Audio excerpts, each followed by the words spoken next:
నమస్తే అన్న, నా పేరు రవికిరణ్, జేఏసీ వర్కింగ్ ప్రెసిడెంట్.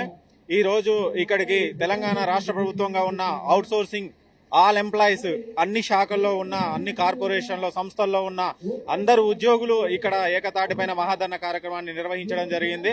ఏదైతే మాకు ఇచ్చిన హామీ ప్రకారమో కార్పొరేషన్ ఏర్పరుస్తా అన్నారో ఇంతవరకు ఏర్పాటు చేయకపోవడం కాక దాని మీద కనీసం ఊస కూడా లేకపోవడం వల్ల మేము ఈ రోజు మహాధరణ కార్యక్రమాన్ని చేపట్టడం జరిగింది. ఏదైతే ప్రభుత్వం అధికారంలోకి రాగానే ఈ అవుట్ సోర్సింగ్ వ్యవస్థను, కాంట్రాక్ట్ వ్యవస్థను తీసేస్తామని చెప్పారు, కానీ ఇంతవరకు దాని మీద ఎలాంటి నిర్ణయం కూడా తీసుకోకపోవడం చాలా బాధాకరం.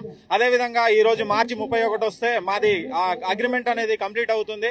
ప్రతి సంవత్సరం మేము దగ్గర 15 నుండి 20 సంవత్సరాల నుండి అవుట్ సోర్సింగ్ వ్యవస్థలో పనిచేస్తున్నాం. మేము మా ప్రధాన డిమాండ్ ఏంటంటే ఈ అవుట్ సోర్సింగ్ అనే వ్యవస్థని తీసేసి మాకు ఒక కాంట్రాక్ట్ గా అయినా కన్వర్ట్ చేయండి అని చెప్పేసి ప్రతి ప్రభుత్వాన్ని మేము వేడుకోవడం జరుగుతా ఉంది. మళ్ళీ మార్చి 31 వచ్చిందంటే ఎప్పుడు ఉద్యోగాలు పోతాయో, తర్వాత కంటిన్యూషన్ ఎవరికి వస్తుందో ఎవరికి రాదో అని చెప్పేసి ఒక్కొక్కరము భయంతో బతకాల్సి వచ్చిన పరిస్థితి వస్తా ఉంది. మొన్న ఈ మధ్యనే రెవెన్యూ శాఖలో చాలా మంది ఉద్యోగుల్ని అంత ముందు జూనియర్ అసిస్టెంట్ లో తీసుకున్నారని వాళ్ళ ప్లేస్ లో వీళ్ళని తొలగించడం జరిగింది. ఏ ఒక్క ఉద్యోగిని కూడా తొలగిస్తే మేము ఎంత వరకైనా వెళ్ళడానికి సిద్ధంగా ఉన్నామో. ప్రతి ఒక్క అవుట్ సోర్సింగ్ ఉద్యోగికి న్యాయం జరిగే వరకు ఈ జేఏసీ తరఫున మేము పోరాడతామని చెప్పేసి మేము బలంగా చెప్తున్నాము. ఈ మార్చి 31 తర్వాత కంటిన్యూషన్ కాదు మాకు కావాల్సింది, మాకు కార్పొరేషన్ ఏర్పరిచి మొత్తం ఒకే కార్పొరేషన్ నుండి జీతం వచ్చే విధంగా మాకు చేయాలి. ఒక్కొక్క ఉద్యోగికి 5 నెలల నుండి 8 నెలలు 9 నెలల వరకు కూడా జీతాలు లేని పొజిషన్ ఈ రోజు ఉన్నది.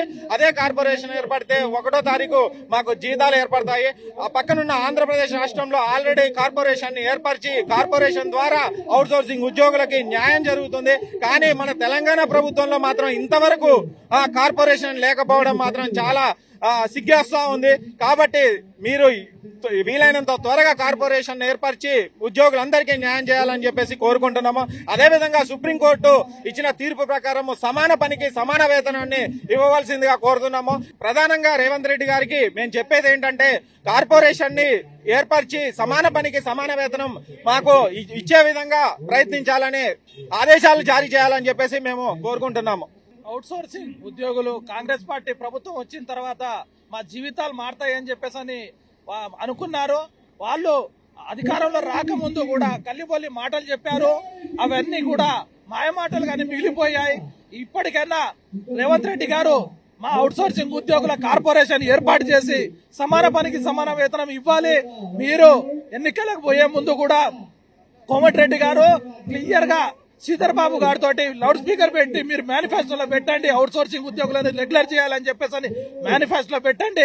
రాష్ట్ర వ్యాప్తంగా వాళ్ళు 5 లక్షల మంది ఉన్నారు, వాళ్లకు మనం చేయకుంటే ఇబ్బంది అవుతుందని చెప్పేసి మీరు మాట్లాడి ఇవాళ అధికారంలోకి వచ్చి ఇవాళ మమ్మల్ని ఇంత శోభకు గురి చేస్తా ఉన్నారు. ఇవాళ ఆదివారం ఉన్నా కూడా మేము ఇళ్లలో ఉండకుండా ఇవాళ రోడ్ల మీదకి తీసుకొచ్చింది మీ ప్రభుత్వం కాదా? ఖచ్చితంగా మీరు రేపటి నాడు మాకు ఎట్లాంటి న్యాయం చేయకుంటే మాత్రం రేపు వచ్చే ఎన్నికల్లో మాత్రం మేము ఖచ్చితంగా మీకు బుద్ధి చెప్తాం. 5 లక్షల మంది రాష్ట్రంలో ఉన్నాం, తలా ఇంటికి ఒక 10 ఓట్లు చొప్పున చూసుకున్నా మీరు గద్దె దిగడం ఖాయంగా అవుతుంది. కాబట్టి ఇమ్మీడియట్లీగా మీరు అవుట్ సోర్సింగ్ ఉద్యోగుల కార్పొరేషన్ ఏర్పాటు చేసి సమాన పనికి సమాన వేతనం ఇవ్వాలని చెప్పేసి ప్రభుత్వాన్ని డిమాండ్ చేస్తా ఉన్నాం.